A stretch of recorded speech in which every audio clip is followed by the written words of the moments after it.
હરિઓમ. મકરંદભાઈની આ એક અત્યંત મધુર અને અર્થપૂર્ણ રચના છે. સુરતાની વાત કેમ કહીએ સાહેલી મોરી, સુરતાની વાત કેમ કહીએ, મલટી મનમાં મૂક રહીએ સાહેલી મોરી, સુરતાની વાત કેમ કહીએ. સુરતા એટલે આપણી અંદર જે પરમ તત્વ માટેની ઝંખના છે, એની પ્રાપ્તિ માટેની લગન છે તે. અને એને લીધે પરમ તત્વ પ્રાપ્ત થાય. જો સાચી ઝંખના હોય તો એના સૂક્ષ્મ અનુભવો થાય, પણ એને વાતોમાં વેરી દેવાય નહીં, સુરતાની વાત કહેવાય નહીં કોઈને, કેમ કે એ આપણું ગુપ્તધન છે. અને કહીએ તો સામી વ્યક્તિની પાત્રતા ન હોય, એ સમજે ન સમજે, ખોટું સમજે, અને વધારે ભયસ્થાન તો એ કે આપણની અંદર અહંકાર વધે કે આપણે કેવા ઉચ્ચ પ્રકારના સાધક, આપણને આવા સૂક્ષ્મ અનુભવ થયા. માટે મલટી મનમાં મૂક રહીએ સાહેલી મોરી, સુરતાની વાત કેમ કહીએ. આ પ્રીતમની પાંદડી તો એવી પડતા ઉડે એવી મુલાયમ મખમલ જેવી, એને વાતોમાં વેરી કેમ દઈએ. એને તો સાચવી રાખવાની હોય, એકદમ સરસ રીતે એને જતન કરવાનું હોય. ઝીલ્યા ન જાય એવા ઝીણેરા રંગને રેલી ઘેરા ઘેલા કેમ થઈએ સાહેલી મોરી. એટલા બધા સૂક્ષ્મ રંગ છે, એટલો બધો એનો જે આનંદ છે, એટલો બધો ઝીણો આનંદ છે. હાથમાં ન આવે, પાત્રતા જોઈએ, અંતઃકરણની શુદ્ધિ જોઈએ તો જ ઝીલ્યા જાય એવા આ રંગને આપણે બધામાં વેરી કેમ દઈએ, પાત્ર અપાત્ર જોયા વિના. અડતા ઉડે એવી પીતમની પાંદડી વાતોમાં વેરી કેમ દઈએ, ઝીલ્યા ન જાય એવા ઝીણેરા રંગને રેલી ઝીલા કેમ થઈએ સાહેલી મોરી. મેરમ માયાની વાત સમજીને સાનમાં લેરખડે લોચને લઈએ, સુરરાતે સેજમાં ભરી ભરી પીશે વહાલાના વેનમાં વહીએ સાહેલી મોરી, સુરતાની વાત કેમ કહીએ. આ પ્રથમ આપણને મળ્યો છે એની વાત તો સાનમાં સમજવાની હોય, એના ઢંઢેરા પીટવાની ન હોય, અને પ્રેમ ભર્યા નયને એને આપણે નિહાળવાનો હોય.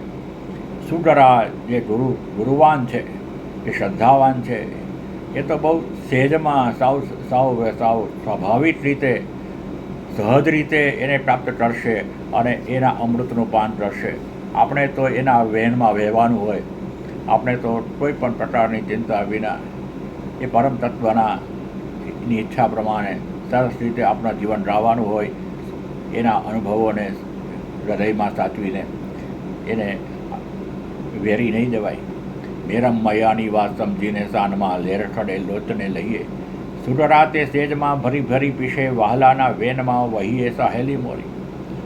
અને આ પરમ તત્વ તો આપણાથી જરાય જુદું નથી. એ આપણું સ્વરૂપ છે.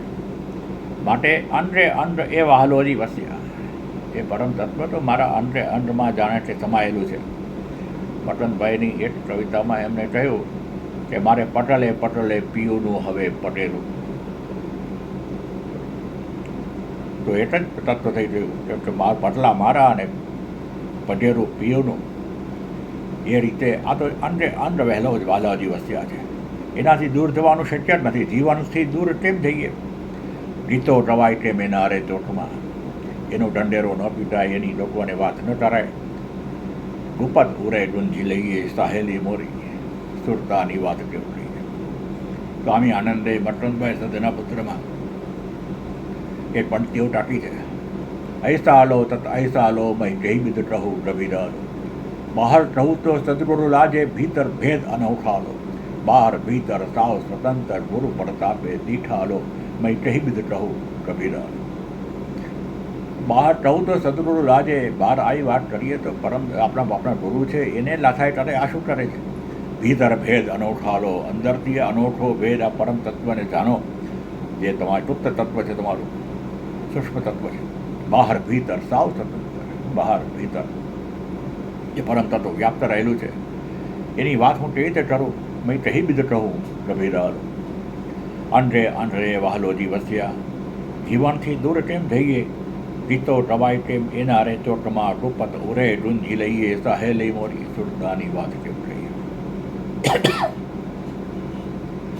આખી કવિતાનું જે લય છે, એની જે મીઠાશ છે, એની જે મધુરપ છે, અને જે સૂક્ષ્મતા છે, એ ખરેખર માનવા જેવી છે. એક વખત ફરીથી આનો પાઠ કરીએ, થોડો સમય છે.